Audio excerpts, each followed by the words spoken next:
This podcast is brought to you in partnership with EVA International Media Limited.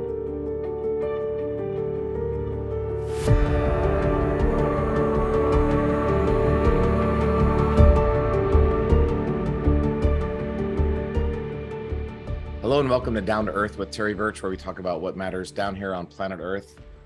Today we have a really cool and unique guest. We have Adam Frisch on the podcast. Adam is a businessman from Aspen, Colorado, and he's running for the U.S. House of Representatives in Colorado's 3rd District. So Adam, welcome to the podcast.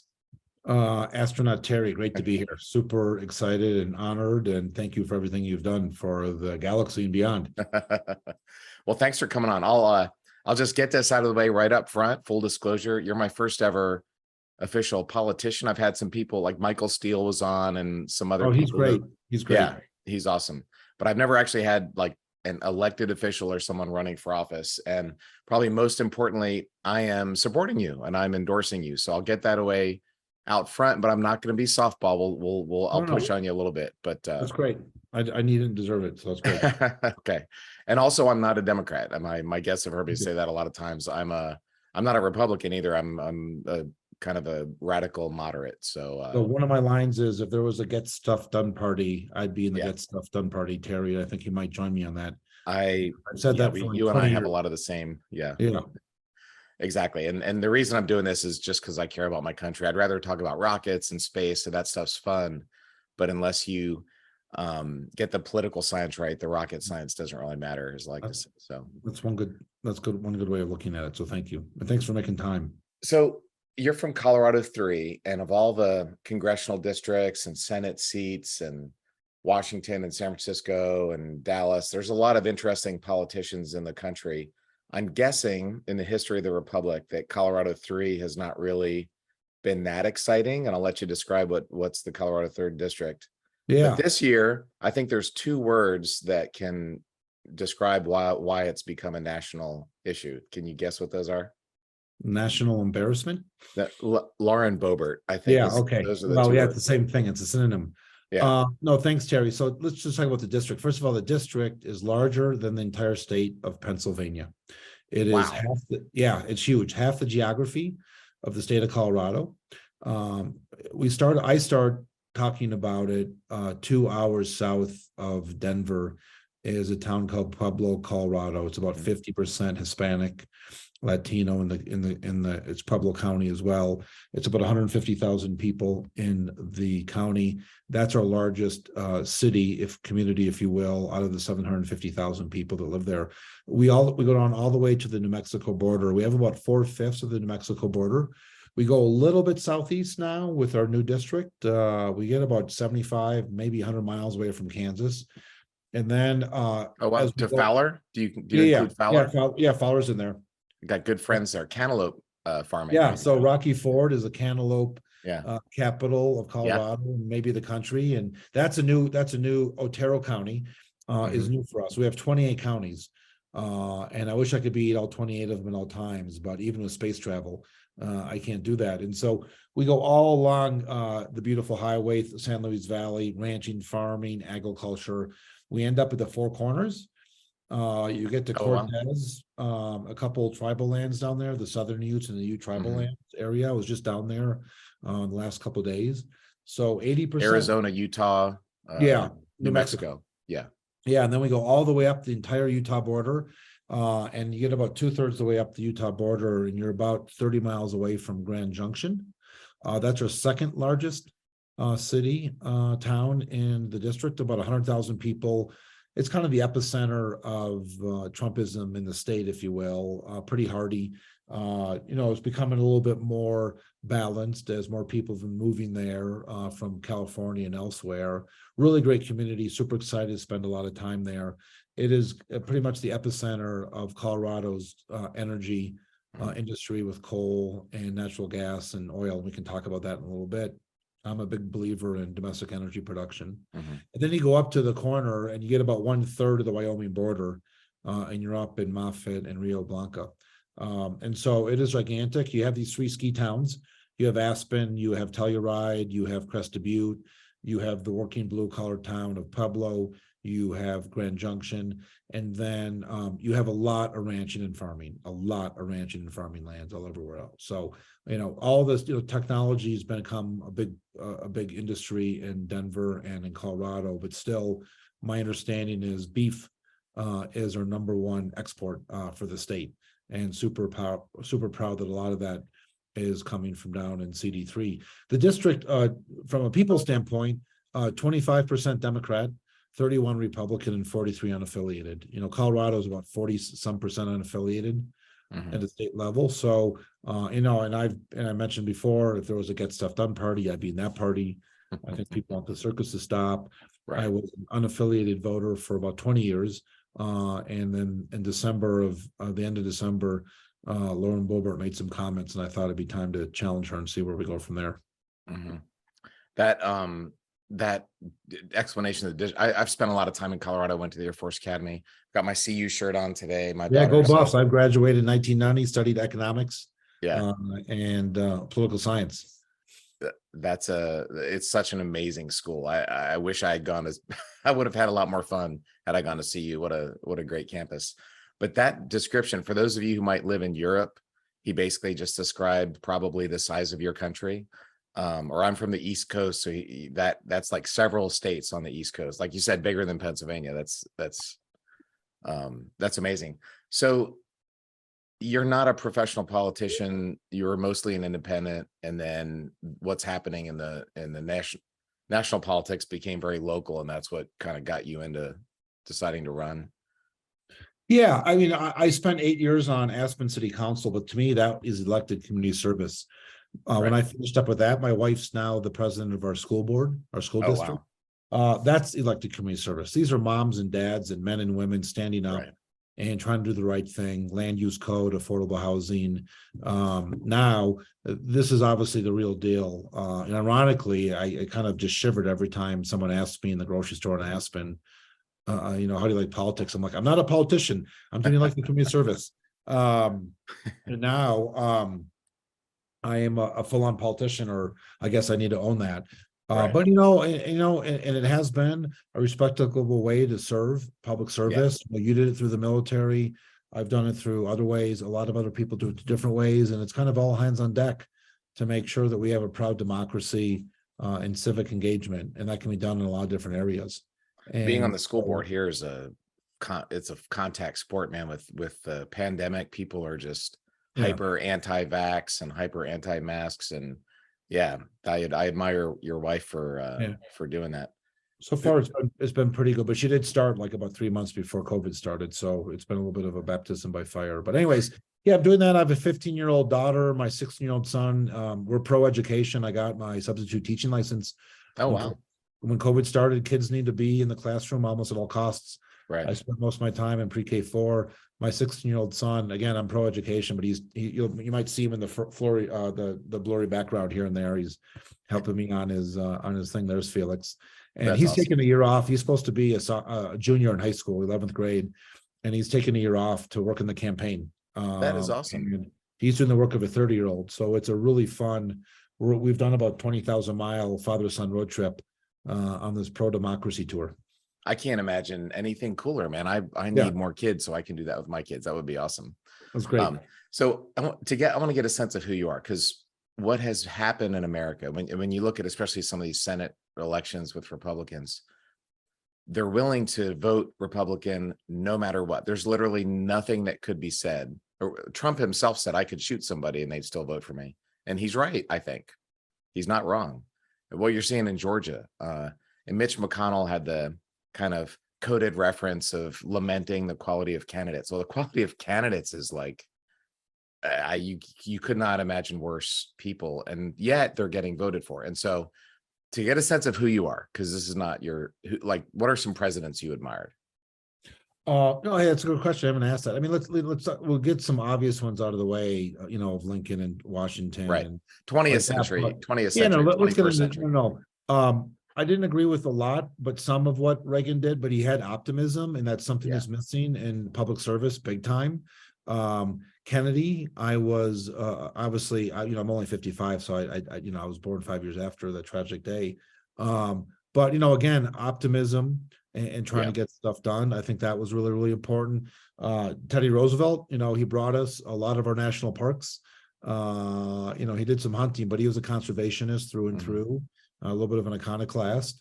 And, national parks are our true treasures. There's nowhere else in the world that has the national parks that we have. And we have a lot of them in Colorado. There's a new one, right? Today. Yeah, no. And so, it's not gonna be a national park, but there is this Camp Hale, which goes right up to your military service. And thank you again. But President Biden was up there with Senator Bennett and Senator Hickenlooper. I'm not sure if Governor Polis made it up there, but Camp Hale is right outside of Leadville, which is a high mountain kind of above Vail off of I-70. And Camp Hale is this historic training ground of our hollowed and very fair 10th Mountain Division in the Army. And the 10th Mountain Division in World War II, were, it was all men at the time in 10th Mountain, were the rock stars of going in and doing high altitude training and doing a lot of big work over in Europe, up in the snow-capped mountains. And they are heroes of epic proportions in our country, but especially in Colorado. Sorry about that. And so that was part of a larger conversation about making sure that some parts of our big district that we're in deserve some type of protection from future types of development. It still means that there's a tremendous amount of ability to do this important domestic energy production. But Camp Hale is sacred ground. It is hollow ground. And I think it's just awesome that the current administration decided to do a higher level of protection on it. I was so excited. I just heard that a few minutes ago. I was listening to the news before I came on. Yeah. And I was like, that's Ski Cooper. I've been going to Ski Cooper for 20 years with my kids. It's a hidden gem. If you love skiing, there's never any lines. It's a third of the price of the big places. And it was the home of the 10th Mountain. Yeah, exactly. And you're at 10,000 feet at the base. So make sure you have to be a little careful about up there. But no, it is just beautiful. Last summer, I started a 7-day backpacking trip, basically at the Ski Cooper exit. And a buddy of mine and I did 15 miles a day for 7 days out to mountains and hot springs. And, we were going in kind of this mid-September weather, late September, and it was just a kaleidoscope of fall colors. And so there's a lot to be really happy about being in the western slope of Colorado. I can't wait. I'm going to be out there, and I'll be with you, I think, in a couple of days in Glenwood Springs. But that'd be great. Thank you. Yeah. So anyway, so if you get a chance to go visit, for my listeners, the 10th Mountain Division, Ski Cooper, it's an amazing place. I've got some 10th Mountain whiskey in my there we go, in my house here. Yeah. So that gives you a set. So you're not, the super liberal guy, or you're not MAGA right wing guy. You like Kennedy, you like, so, and you're a businessman, right? That's been your day job for a while. I've been my business career kind of started when I was waiting tables and on the overnight shift at Perkins and Bennigan's back in Minneapolis in high school, and earned a little bit of money during college to pay at CU Boulder. I was at the Bennigan's down there on 28th or 25th and Iris or something like that. Right next to McGuckins, if we remember that place. And so, but I studied economics. I graduated in 1990 from Boulder. I grew up ski racing in Minneapolis, kindergarten through 18. Wow. That's what brought me out to Boulder. I was fairly competitive. I was not going to the Olympics, but I was fairly okay. And I was going to race at CU, but I ended up getting hurt in the late fall. Soberly, but I got hurt in Boulder, and I figured I would just, obviously stay there. It's a beautiful school. It's a great school. Proud of the institution. Moved out to New York City, started waiting tables for a year, and then I worked on one of the very first socially responsible investing funds as a money manager. So spent a lot of time, involved in the markets, the stock markets, the bond markets. I was on the 100th floor of the World Trade Center in the end of February. In 1993, when that first terrorist attack happened. I'm not sure if everyone remembers, but there were some really bad people that drove a delivery truck van into the parking lot used to be under the World Trade Center. Osama bin Laden. Yeah, no, it was before that. It was Sheikh. I can't remember. Okay. But it was from that same extremism, right? Yeah. No doubt, it's extremism. It's not about any specific religion. And survived that, and ended up going to work in the global currency markets and interest rates. And I traveled the world, Terry. It was awesome. I was in 40 or 50 countries, did business in our 40 or 50. I got a really good handle on, from a political standpoint and interest rates, about what moves the markets.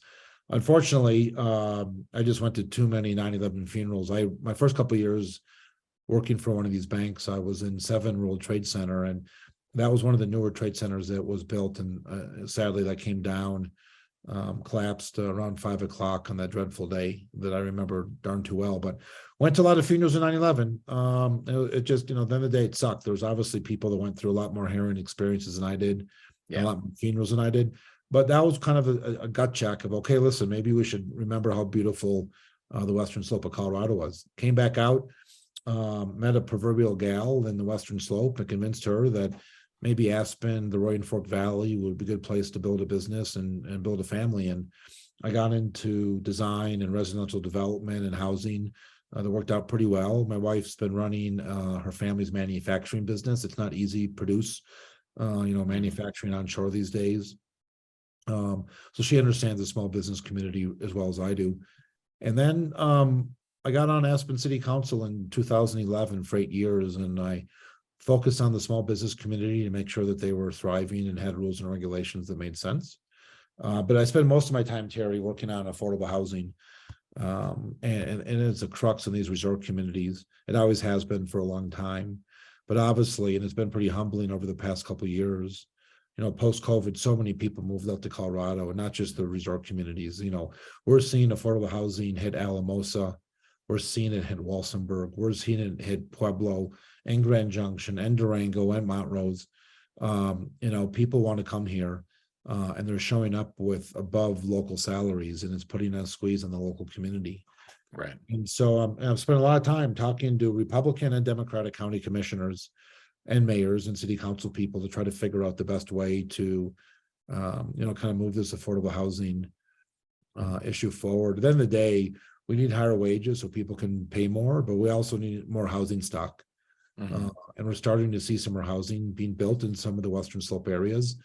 And hopefully that will help bring down some of our housing costs. But obviously, interest rates are high, and that's putting a cramp on mortgage. Yeah, it's going to be tough. And rent as well. But it's a supply and a demand issue. It's not. Yeah, no, it's a little bit of both for sure. I got off in the summer of 19, and that's when Katie got on the school board. And then, last November, there were some comments made by a current representative that I just think were anti-democracy, anti-who we are as a country, anti-humanity. And it got me thinking, and I pulled out the election results, Terry, from 2020.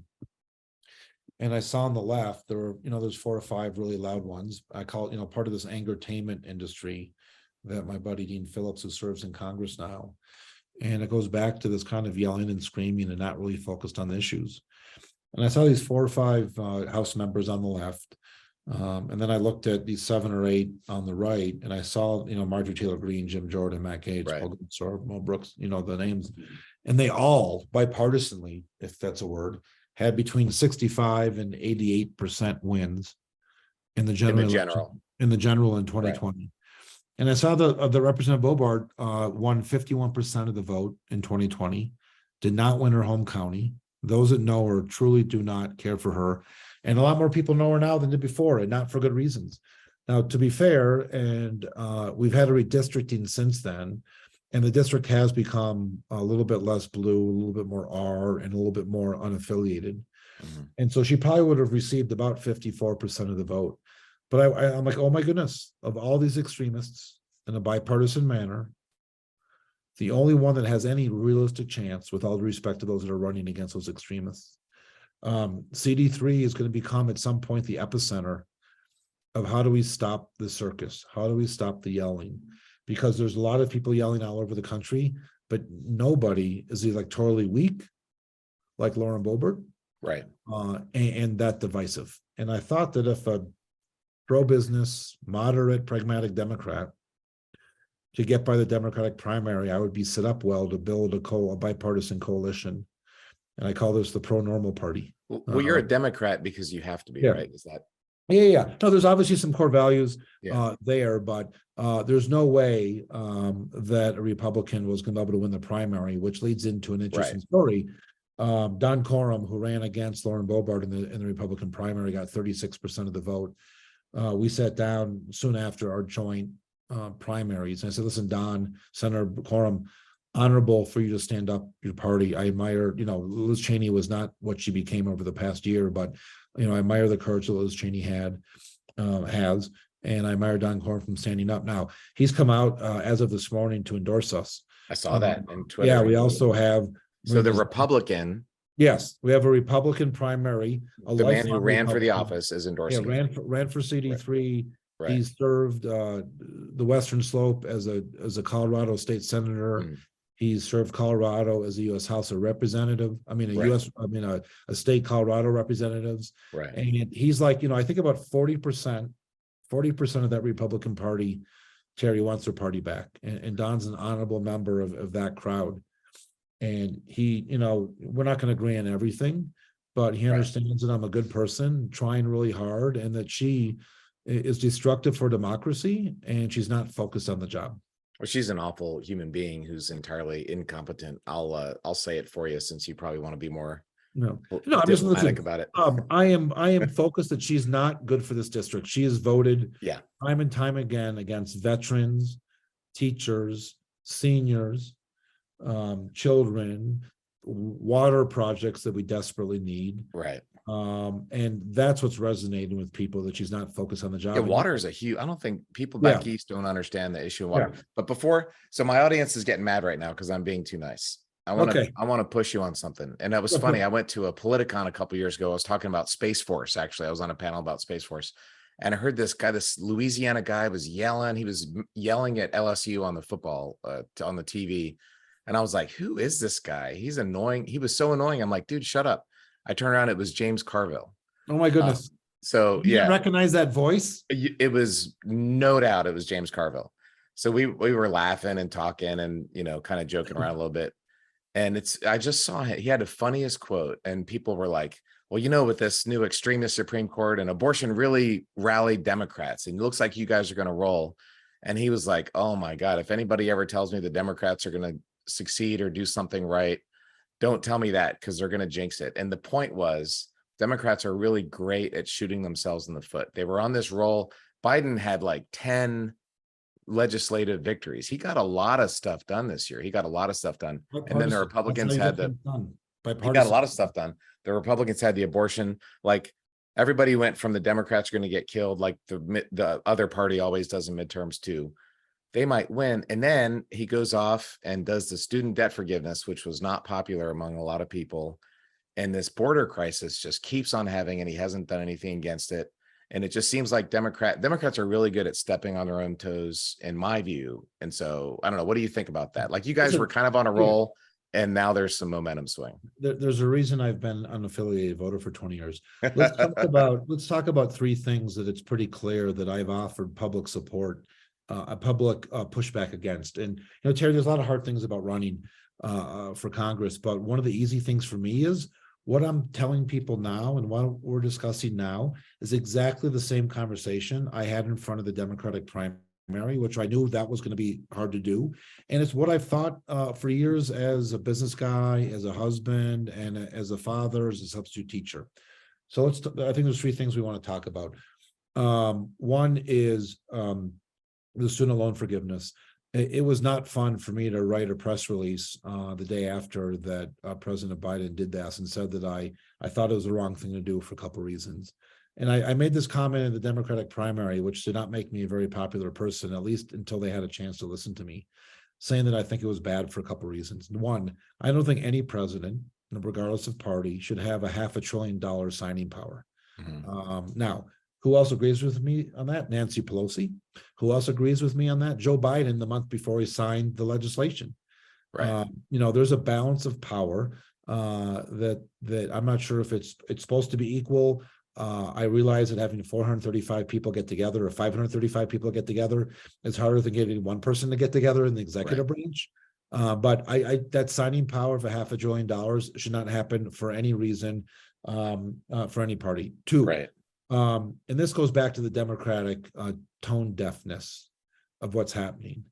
Only 1/3 of the United States adults have a 4-year BA degree or higher. Right. And there's a lot of great options post high school, vote tech, getting into a trades through a trade school, an apprentice school, serving your country through the military, enlisting, or going to some type of 4-year degree is great. We both share this University of Colorado, great research institution. Your opponent doesn't, by the way, but yeah, no, exactly. But she had a hard scrabble life, and I don't fault her for that. Yeah. But it doesn't mean that you have to be mean and petty just because you don't have Right. a college education, and you can't be thoughtful in how you treat Right. people.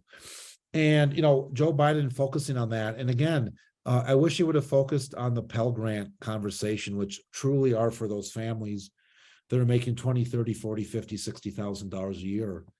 But God bless the Democrats, not in a good way. They decide to have that ability up to $250,000 a year for a couple. And to me, and here's where the Democrats really are tone deaf, and I'll talk about some other statistics in a second. I'm running into a lot of well-meaning Democrats, and they're saying, Adam, $140,000 really isn't that much money, or $170,000 for, and I'm like, oh my goodness, you are supposed to be the party of the How people. out of touch can you be? $100,000 is not that much money. Are you kidding? And this is where we are. And so, my view was, if we should have focused on the Pell Grant level, those that are truly in need from that standpoint. And again, education is really, really important, but there's a tremendous amount of healthcare debt. And if you want to talk about true mandatory hierarchy of needs of what we want to focus on. And so when I start talking about to those, especially the liberal Democrats I'm spending time with, when they start hearing me focus on the lower, truly working class family, and medical debt, maybe that, instead of what was going on, they start to understand just kind of the mindset that I have. Listen, I am pro-education. There is no doubt that the cost of education is spiraling out of control. But one of the reasons the spiral out of control is there's so much lending out there that, especially, and this is the worst part, is there's a lot of well-meaning, thoughtful financial institutions lending money for education loans, but there's also a bunch of loan sharks. Yeah. And who they target most are those veterans that are finishing up their service, whether it's they're serving domestically or internationally. And there are schools that are specifically set up to go after your fellow veterans, and they have their partnerships and lending, and we need to stop that. And that's how I think we try to put a little bit of a cramp on inflation, especially when it comes to education. Yeah, it's been insane. I remember when I first graduated from the academy, went to ASU, and it was like $600 and some a semester. And it's 10 times that now, for in-state. And so, I'm in Houston here. I'm a big fan of kids going to learn how to weld. If you can learn how to weld in Houston, you can make $100,000 a year as your starting job. It's incredible, the demand. There aren't enough people to do the job. No, and it's exactly it. I mean, the trades. I was just in Cortez, Colorado, and there's a gentleman there that's teaching kids in high school, and they're losing school funding because the shop class is being shut down or anything else like that. And he's like, he says, Adam, listen, there are $70,000, $80,000 a year jobs after a couple of years of apprenticeship. That's real paid jobs. Oh yeah, this goes back to that's real money. Yeah, no, it's real money. And up from there. So, here's a statistic that the Democratic Party doesn't like to listen to. There are 3,000, and this goes to exactly what's going on with this education conversation. Terry, there's about 3,100, and I'm going to talk numbers, so everyone needs to put on their numbers hat. 3,100 counties in the country, about 2,000 of them are categorized as rural by the Department of Ag. I'm pretty sure, I think every county of the 28 and CD3 is rural, at most 27 to 28. Bill Clinton won more than 50% of the rural counties in the country in 1996. Barack Obama, 25%. Joe Biden from Scranton, Pennsylvania, won fewer than 10% of the rural counties in the country. The Democratic Party is 20 big cities, and a couple fancy resort communities. Aspen. And you can put Aspen in there. You can go to Malibu. You can go to Yeah. You can go to Martha's Vineyard, you can go to, I know all them the, all. wherever. Yeah. We know what they are. Yeah. But, and the reason we've gone from 50 to 10 is because you have people saying, $220,000 really isn't that much money once you start to have, and I'm like, stop. Right. And I like to answer the questions. Immigration. That was my next question. I'm gonna put, there's you probably have a this- lot of your Colorado voters and hopefully constituents that you're hoping for are not a fan of millions of people coming across the border, and Kamala Harris saying we have a secure border, and Kamala Harris going to Hurricane Ian and saying we're going to give out money based on your race. You probably have people in Colorado that are not fans of that, I'm guessing. No, it's not. Immigration. We need a secure border. We do not have one. Yes, we can do it with humanity. Yes. And Are you going to ship them to Martha's Vineyard? It's not a zero-sum game. Yeah. And this prior administration literally puts families and kids in cages. Yeah. Right. And what does the Democratic Party do? We should get rid of the border and get rid of INS. And I don't want to turn politics from these horrible situations, right? But they've been given, you're given this political gift, and you completely do something that about 0.01% of the population really wants. That's part of this angertainment stuff. So yes, we need a secure border. Yes, we can do it with humanity. Mm-hmm. Yes, we need to honor Lady Liberty and what it stands for. My grandfather, my great-grandfather, I assume everyone here listening has some connection back to immigration. We need a strong immigration policy. But to me, there's two buckets of it. One is this bucket of economics. And when I'm talking to really conservative businessmen and women, right? DD3, they're like, Adam, I need you to fix the immigration policy because I need workers. I am not able to open up my restaurant for as many shifts as I want. I'm not able to run my manufacturing line for as many widgets as I need to produce because we don't have low, medium, and high skill workers. Right. And so then but the problem is the business community, I wish they were leading the conversation, but I think we have the extremists leading the conversation. Yeah. And this is the important part that I don't want to forget, who we are as a country. But we have too many people that basically think who we are as a country means we need to have as many white people here as possible. Or on the other side, we need to drop the border and get rid of INS and just do that, right? And so we've tried that extremism for 20 years. It's been a disaster. It's certainly picked up since the Democrats have taken office. That's just a fact of numbers. Right. We need a way. To me, it's like, let's give the Chamber of Commerce a year to come up with a plan. Let's institute it. And then the very important aspect as well, not just, our country's not just a strong economic powerhouse, it's a cultural powerhouse as well. It's important to have this social fabric, and we need people from all different makes and models, if you will. And there are really horrible situations going on south of the border, and we need to honor those refugees for political reasons and everything else like that. But we need to fund the legal aspects of immigration so we can let people come in more legally quicker. The U.S. Senate 2014-13 had this gang of 8. It was 4 Democratic senators, including Michael Bennet from Colorado, 4 Republican senators, including John McCain, including Lindsey Graham, and there was 8 moderate bipartisan senators that came up with an immigration policy that was based on the business needs as well as the humanity. It was going to deal with those that were here undocumented, but they were going to have to wait in line after all the people that are going through the legal process. There was a special allowance for ag and ranching and farming that would have been really important for my district here. Right. And I'd love to go back to that and break out that cobwebs. And I think that's where we're going to find where 80% of the country is, and where I'm hoping 80% of the Congress is. That's amazing that you say that. I was talking to the chief of staff of a representative that everybody listening to this podcast knows, and yesterday, and they said that it was a number of years ago, they were in a meeting that they basically had solved immigration, and then all the members, this House and Senate members, went back and they lost their will, and it just didn't get done. But they had some practical solutions there. Did I lose you, Adam? Are you there? Yeah, I lost you for a second. That's all right. I wanted to, real quick joke. The whole world's talking about 5G.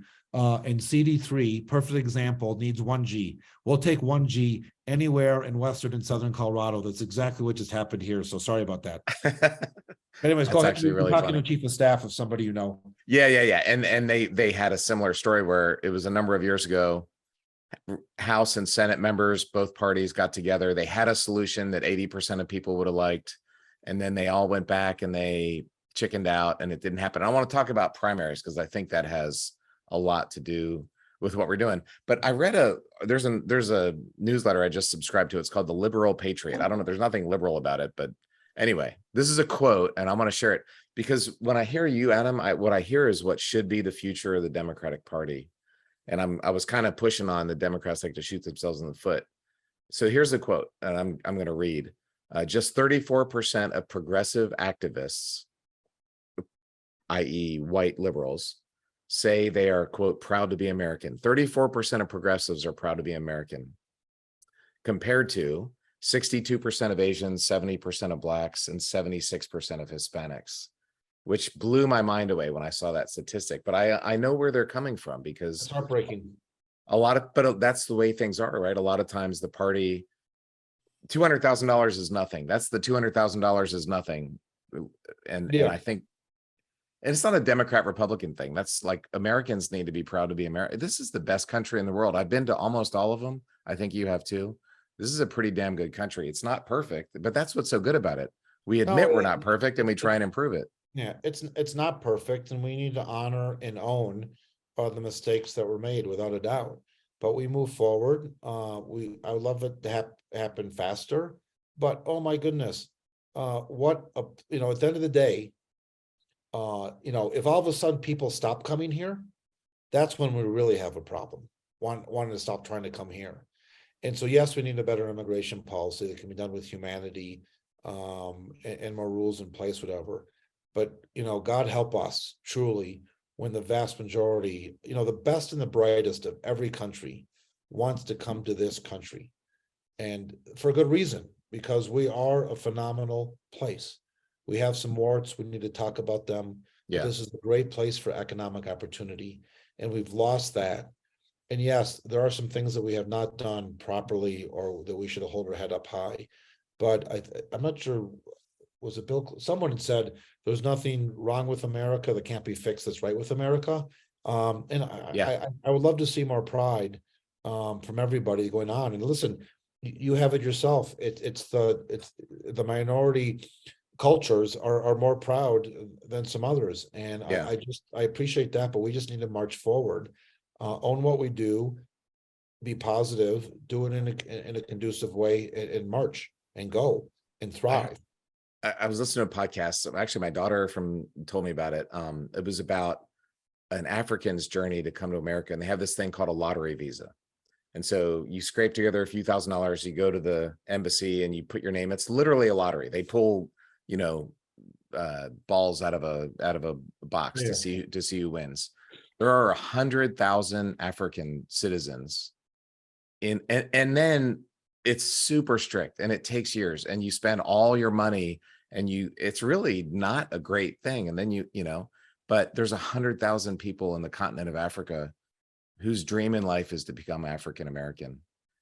So I think we need to stop beating ourselves up and just be proud of what we have and try and, make things better. That's my own take. Like crime. Yeah. I'd like for you to talk about crime too, because that's something that Democrats get beat up, I think rightfully so, a lot of the time.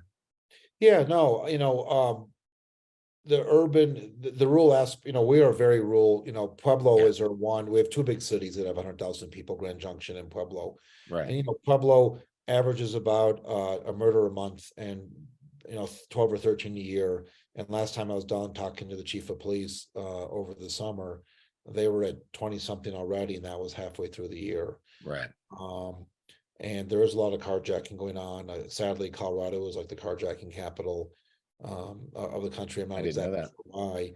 Yeah. Some of it has to do with some of these policies that we obviously need to reform the judicial system. But when bad people do bad things, then there needs to be bad consequences. Here's something that we talk about a little bit that I've been aware and somewhat humbling about. I'm not a user of marijuana, but I've been a big supporter of the legalization of it. Colorado is one of the first couple of states in the country from a medicinal standpoint and for recreation. And part of the reason, one of the big reasons I've been supportive of it is that if we could regulate it and tax it at the right level without too much to create the black market, it would provide a safer product, and it would take away a lot of that violence Right.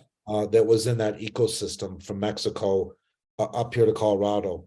And this is why a lot of the public safety officers were supportive of it as well. And to me, and I do honor what President Biden did. I don't believe marijuana at the end of the day should be in the same class, and that's a formal legal term as heroin and cocaine. But what's happened is we thought that the supply chain was going to go away, and the supply infrastructure, the cartels stayed.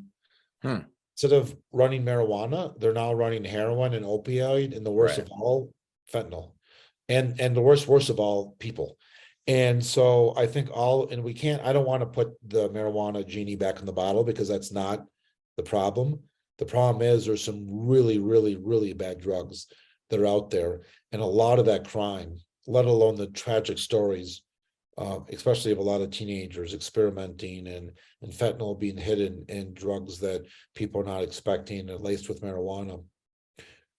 That's creating crime and overdoses, and that's happening in a lot of these rural communities too. So it's not just that this is a completely urban issue. It's certainly bad in Denver, as it is in a lot of other communities, but it is hitting our 2 to 50,000 person communities as well.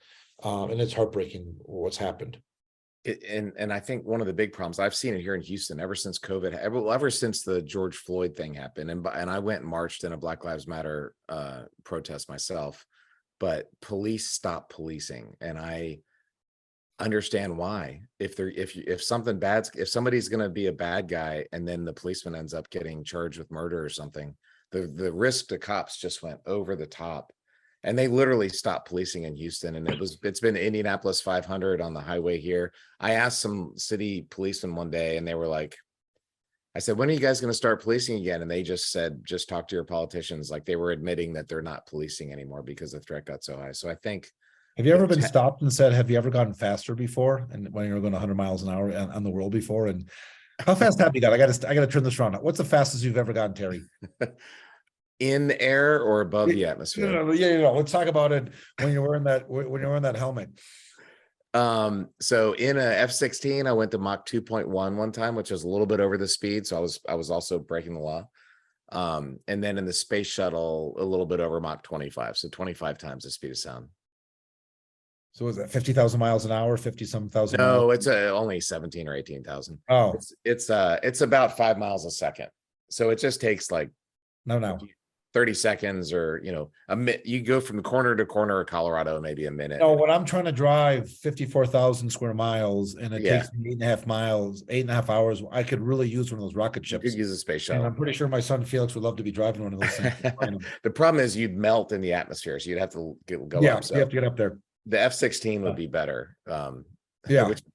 Which I've flown out there over Columbia Point. Actually, I was really involved with the space shuttle Columbia. They renamed one of the Sangre de Cristo Mountains. I think that's in your district. There's a Challenger Point and a Columbia Point.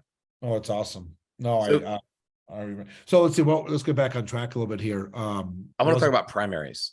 Oh yeah, but the primaries. That's for Republicans. There's a lot of. I talked to a Republican today who doesn't really believe all the BS, but then in public he promotes the BS, election denying and all this stuff. Some of the guys really believe it, and they need to be voted out. And if you're voting, if all you look at is one thing, if they deny the election, vote them out. That's my personal litmus test. But they can't win. Look at Liz Cheney. Look at Adam Kitzinger. Look at the 10 Republicans who voted against Trump. They all lost their primary. So my question for you is, what do you think about open primaries and ranked choice voting? Is that something you've thought about? We need more profiles in courage, not profiles in cowardice. And when I real quick, I'll get to your question. I was in DC. I've only been there a little bit over during this campaign season. I've been so busy driving around, and like, oh, Adam, like 80% of these people, they're really good people, just until they get in front of a TV.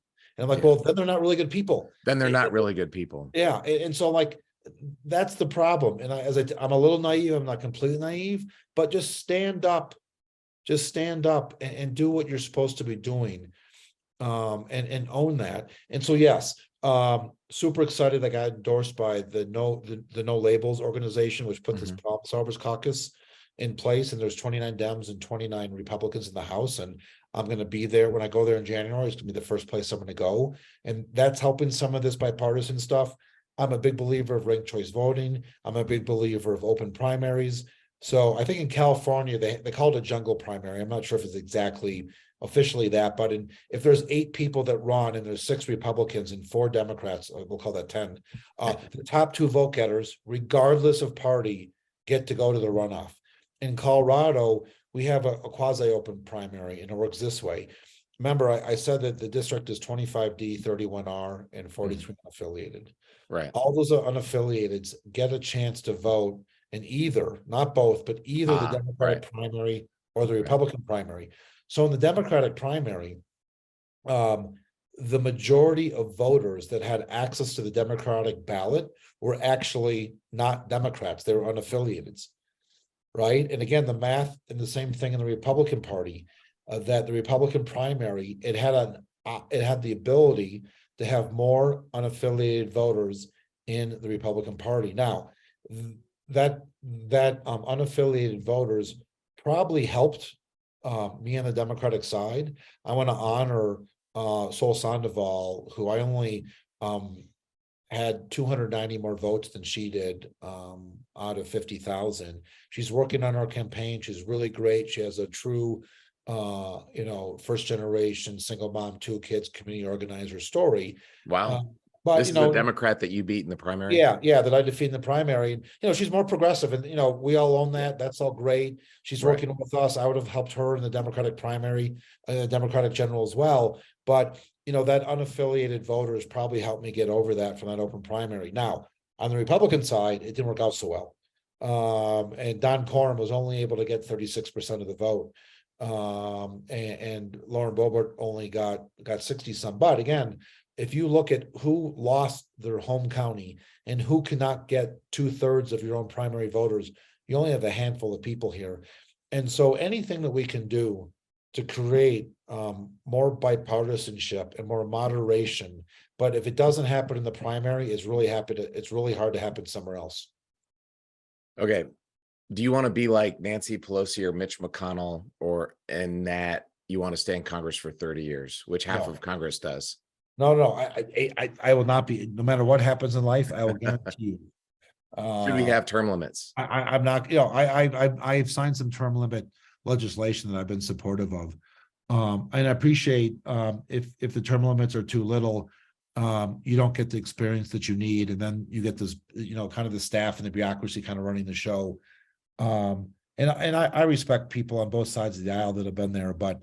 I made it clear with respect. I'm not supportive of Nancy Pelosi being the Speaker of the House next time if it stays. The Democratic Party has a deep bench of some really, really qualified people in their upper 30s, 40s, and 50s, and it's time to bring that new thing in there. And on the Republican side, I think you have a senator in Iowa who I think is 89 running for re-election, and and God bless his public service, but at some point. It's time to allow some other people to get in there. Yeah. And at some point, you just get this institutionalism and you lose touch. Now, listen, I'm a Democrat. People want to vote, but I will tell you, as I'm battling it now, this incumbency is a hard thing to get done. Yeah. And in the House of Representatives, like 85 or 87% of the districts, they're pretty much not competitive. Right. Well, unless you beat Lauren now, if you win. And then if you win re-election, I've seen stats, you're in for a long time. No, so unless you beat Lauren Boebert now, she's going to be there probably for a while. Yeah, I had a lot of people tell me, a lot of Democrats tell me, oh, Adam, you should run now, but you're not going to win in 2024, 2026. I'm like, hold on a second, people. Like, no, I'm standing up. I'm doing super elected community service to try to save our district and our country. Right.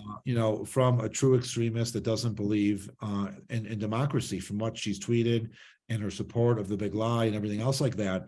And I just had in my gut that, again, if a moderate, pragmatic, pro-energy, pro-domestic energy could get by the Democratic primary, which wasn't easy. We talked about that. It wasn't.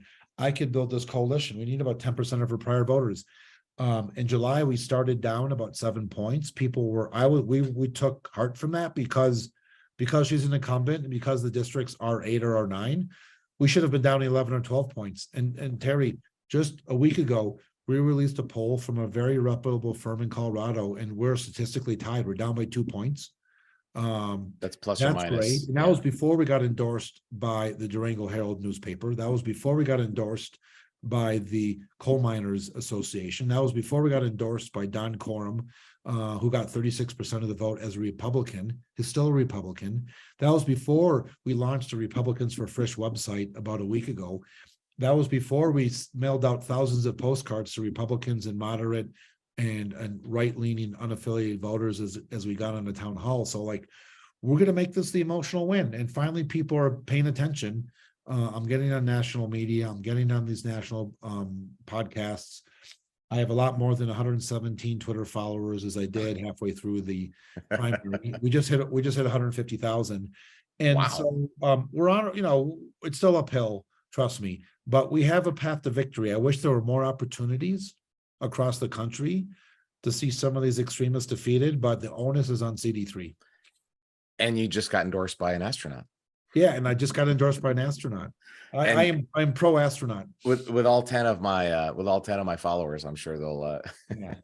No, listen, I appreciate what you've been doing. It's important, even in the hardest of economic times, to be pro science and to be pro optimism and pro exploration. And a lot of good stuff goes on up there that affects that happens down here. I know that. So thank you for what you've done.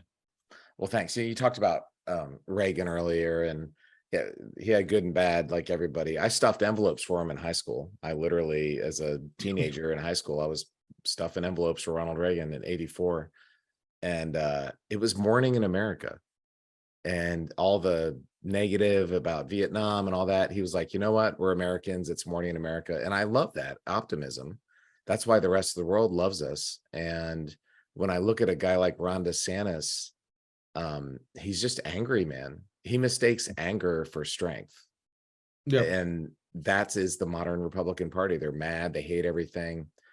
And so I think we need some of that. I like the optimism that I see in you. So I want to end on a positive note. I'll let you throw a fireball at Lauren Boebert if you want and talk about what you want to do in Congress. No, I mean, listen, well, first, the biggest issue facing CD3 is we don't have a representative actually doing her job. She is 0 for 39 in producing legislation. She's turned in 39 bills. 0 of them have got out of committee. 0 of them have got done. She's turned down hundreds of millions of dollars for this district. She's turned down billions of dollars for infrastructure, especially in water, for the western part of the United States. While she's supported veterans bills 20% of the time, 80% of the time, she's voted against veterans. And she's voted against a lot of people. Listen, Terry, in CD3, like a lot of districts, there's a lot of hardworking men and women businesses that pay a lot of money into DC. And I think it's incumbent for the representative in every district to go back and fight tooth and nail to bring as much of those resources back home and see them reinvested in our community. So the money needs to come back to the district. It needs to be local control. The local school board should be trying to figure out what to do with that money that Lauren Boebert doesn't want to bring back. Right. The local veterans clinics should be trying to figure out what that extra money should be coming back for. The local ag community and the ranching community. We need broadband. Literally just here, I'm sitting here in a hotel with supposedly great internet connectivity. And I joked, everyone's talking about 5G. We need 1G. And listen, if that money is not being reinvested here, there are a lot more capable people keeping that money in Denver, keeping that money in Detroit, rural Alabama, rural Alaska. And I think it's time that people want someone who's actually going to focus on the job and representing them and not me, which is kind of where our current representative is now. She's out making TikTok videos and trying to speak at the latest conference. I love the way you handled a lot of the discussion was as a business person, like there's a supply and there's a demand and everything was practical. Like, how do we get this done? Business people have to get things done. I wouldn't trust her to run the local subway shop, much less a congressional district. And it's become a joke almost, like it's some sport to own the libs. when people don't want to own the libs, they just want their health care insurance to go down, or they want to not get shot at the mall or whatever. And I like your practical approach to those problems. You know, business, some business sense can help, but the true business community has not done, listen, Donald Trump tried to call himself a businessman, but he He's was the worst. But would you hire him to run a subway? no. Well, I mean, listen, the study showed the amount of money that he inherited from his father. If his father would have put it into the stock market, they would have had more money, right? Yeah, So right. he's failed up. Right. And Representative Boebert, she used to have the Shooters restaurant that made all sorts of international news. It closed down a couple months ago as well. But again, Really? this is it's out of business. And I Good. keep challenging her to have debates. Her husband can moderate. We can talk about guns and energy, and we can use her there's that new vacant space on 3rd Street there. But again, people don't really care about it. It's really just like, as I'm trying to talk about, Terry, she's not focused on this job. Yeah. And the job is representing everybody, and she's not representing anybody except for herself. She's representing herself. Time on the phone. Yeah. I appreciate your time on the Zoom. It's been a great conversation, and I look forward to staying in touch. How can people follow you and support you? Yeah, so go down to, I guess I go over here. AdamFromColorado.com is my website. There's ways to donate. I wish we could just shoot around in an F-16, but gas is expensive and I need to get ads up. Sure. For $5, $3, up to $2,900. But these small contributions really matter a lot. That's a way to help. If you live in CD3, or if you have the ability to make phone calls anywhere, my 16-year-old son is running our field. He's running our volunteer coordination. He is making phone calls from 4 to 6 p.m. Colorado time every day with some great software, with 125 volunteers from across the country. We're making, Felix, what is it, 7 or 8,000? We've hit 300. He's dialed 300,000 phone calls with his 125 volunteers. They're making about 7 or 8,000 phone calls a day. It is boots on the ground. If you live here, it's boots on the phone. Felix at AdamForColorado.com. And if you have any questions or anything else, just reach out to Adam at AdamForColorado.com and we'll get back to you. And we're really excited about our progress. Again, we are statistically tied for her, and that's before we get all these great endorsements. And we're going to make this the emotional win for the country. And the if you can beat her, that'll make news. Yes, you will get on the news if you can beat Lauren Boebert. And we and there's a model that I would love to share, and it goes back to that 50% to 10% of the Democratic Party. Because listen, if the Republican Party, you don't get a great version of the Republican Party when you have an 80% majority. And I don't think, with due respect, I don't think we have the best version of the Democratic Party in these 20 big cities when there's a 90% monopoly there as well. Every city, every community, every zip code, should be fought over by both parties. Well, America needs more practical moderates, I think, like you. So I'll be rooting for you. Lauren Boebert she's a terrible representative for Colorado, and she's frankly a danger to American democracy. If we get another one of these election fights, you can count on her to do the wrong thing. And that, I travel around the world, people around the world don't trust us like they used to. They worry about us. They see the disaster that these crazy Republicans, not the moderate Republicans, but the crazy ones have done. So I hope you beat her. She needs to go down. Thank you. Well, we'll talk foreign affairs next time. Yes, I would love to do that. In energy, we didn't talk. I'm working in the energy industry, so we got to talk foreign affairs and energy. So thanks, Adam. Come back anytime, Terry. Have a great night. Thank you so much. Okay, thanks.